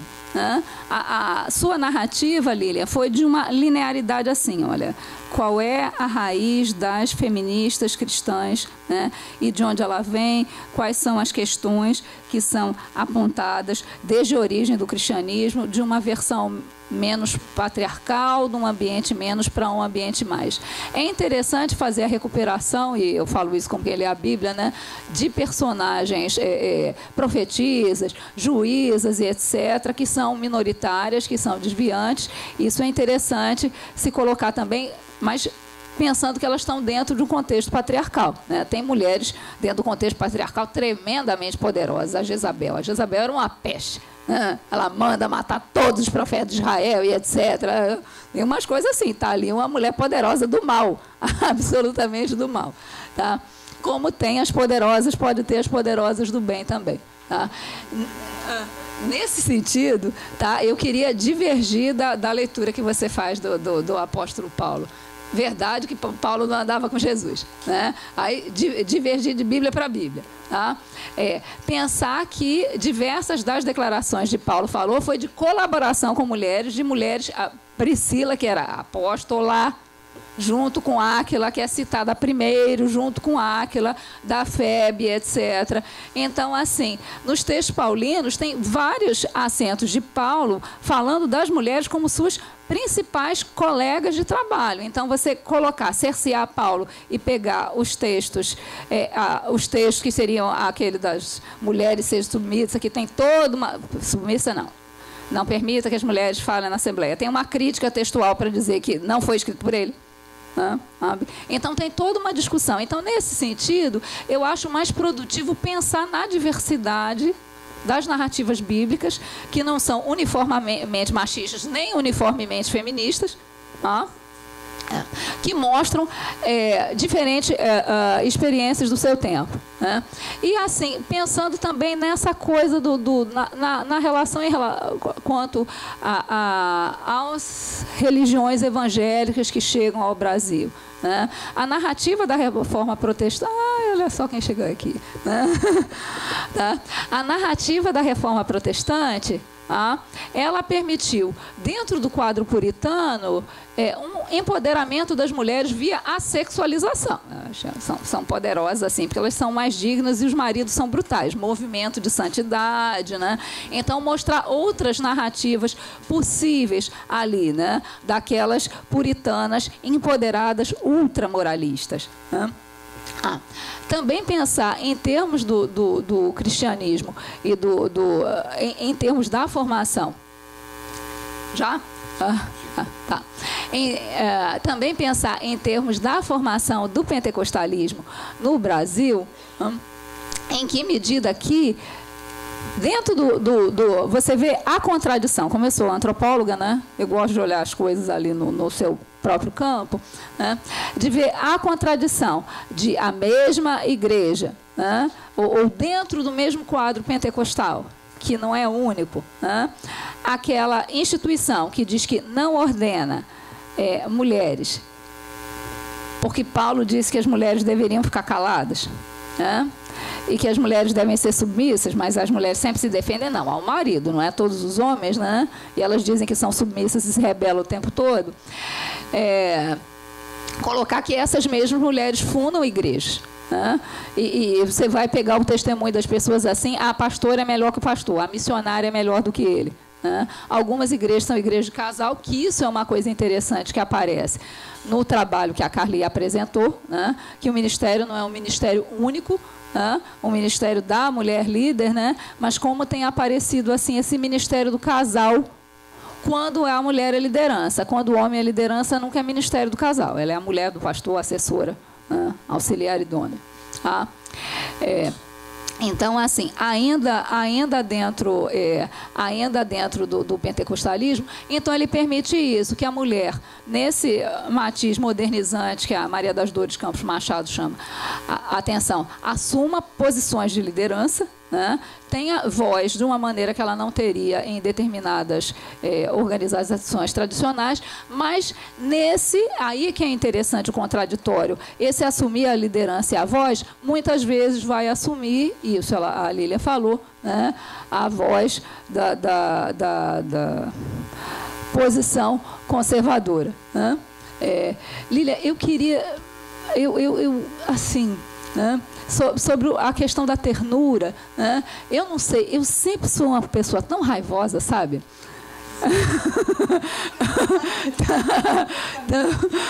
Assim, eu sou uma pessoa tão furiosa, sempre fui uma pessoa furiosa, o pessoal foge de mim, banca, né? Não, da área da banca, socorro, né?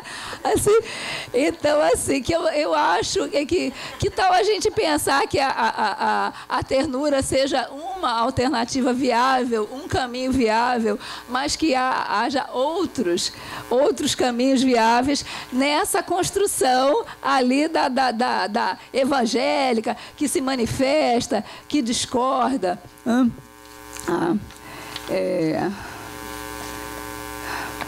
Tá? Lutar sem perder a ternura, tá certo? Então, assim, eu não fiz propriamente nenhuma pergunta, né? Assim, eu tentei fazer um amarrado ali das coisas muito diferentes, assim. Eu acho que a Eliane teve uma tarefa mais fácil que eu, né? Assim, na mesa da manhã, né? Mas, assim, eu tentei fazer um amarrado ali das questões que as três pesquisadoras suscitaram, né? E o quanto que elas me provocam, né? Provocam também como alguém que pesquisa religião, que é de uma igreja protestante. Eu sou professora de escola dominical, tá? Preparei uma aula sobre Jonas. Vou dar aula sobre Jonas. Tá? E que também é uma antropóloga, Jonas, da baleia. Tá? Grande engolido, né? Bom, meu amado orientador está sempre me cortando, assim, desde que ele me orienta, tá? Que se posiciona como alguém que tem religião, que é ativa na religião, tá? Mas que também é uma pesquisadora e que tem que ter um distanciamento em relação ao campo, no qual vários valores meus, muito caros ao feminismo e à autonomia, estão bastante entranhados, tá? Obrigada.